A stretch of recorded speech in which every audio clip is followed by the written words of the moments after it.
afternoon, everybody. Yes, it's an honour to be here. Process has tried to get me here on a number of occasions, and I've always been either doing something else, or busy, or somewhere else in the world. But what you didn't mention was I'm now living quite local, so it's easy for me to pop in and pop out than what I have been before. So, privilege really to be here in front of you guys. In front of people that literally keep the world moving, and I think that's the passion of us all. Aviation is a force that connects continents, it connects cultures, it connects commerce, and yet in a world that never stops evolving, the one thing we must never lose sight of is our collective responsibility to evolve with it, not just as individual organisations but as a global ecosystem. So today, I think we're talking about, and I've this morning, but I'm saying it's about operational excellence, not as a corporate slogan, not as a KPI, but as a shared mission, I think, for us all, deeply rooted in collaboration, innovation, and accountability. Operational excellence in aviation has always meant efficiency, it's always meant reliability, and of course, it's always meant safety. But let's be honest.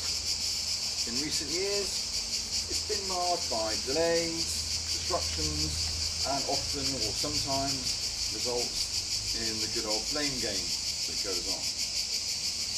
So whilst we've definitely made some pretty big strides, it's fair to ask, are we really transforming?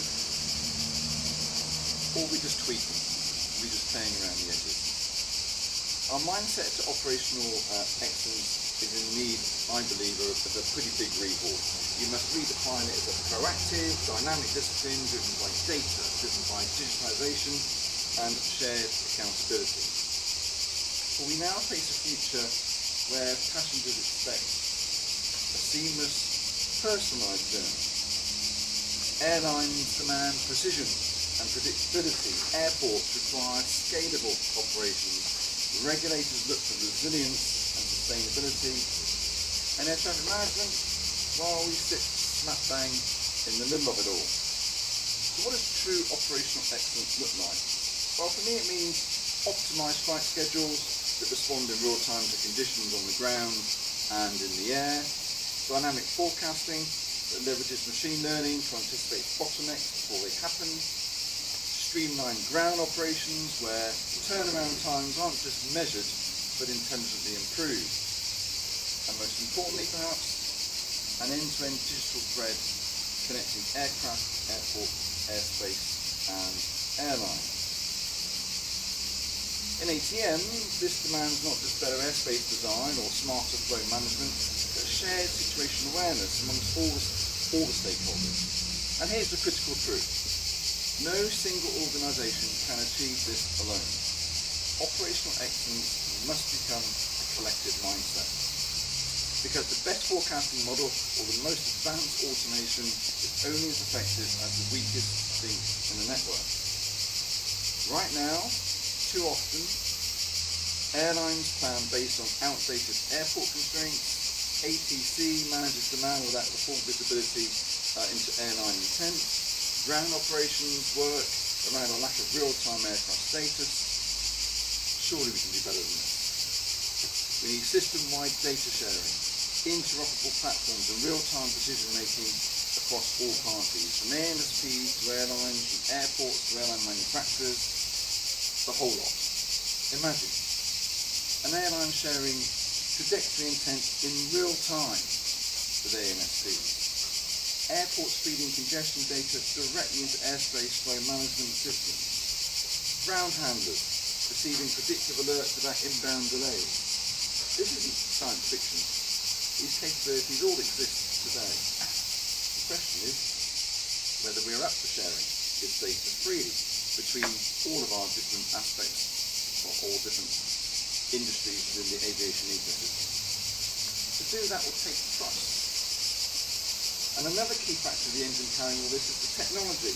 Automation in air traffic control is no longer optional, it's essential. As air traffic grows, which it is, and there goes my paper, as air traffic I need that piece of paper. Press on it. That's good.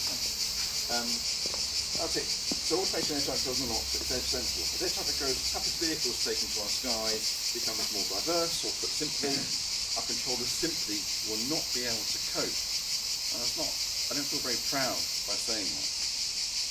Automation will be a lifeline, taking over some of the more mundane tasks, freeing humans to focus on what they do best: judgment, coordination, safety assurance.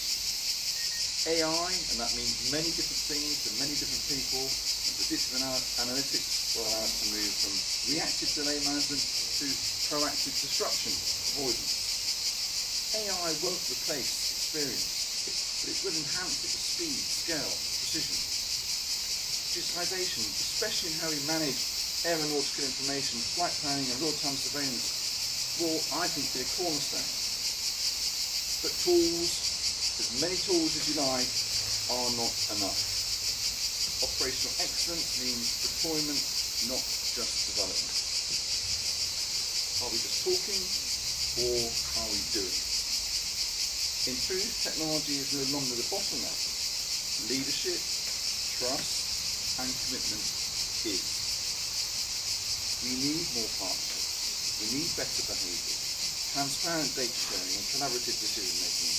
The theme, as I said, of this, is operational excellence for everyone, and the word everyone is the critical word. It means equitable access to data across the entire ecosystem, shared innovations that benefit large and small players alike, and most of all, a culture of continuous improvement from the control tower to the cockpit to the boardroom. So looking to the future, let's shift from which is still for me a fragmented aviation model, to a federated one where data is fluid, decision making is collective, and operational excellence is a shared responsibility. If we can do that, then I think we're all going to be in a much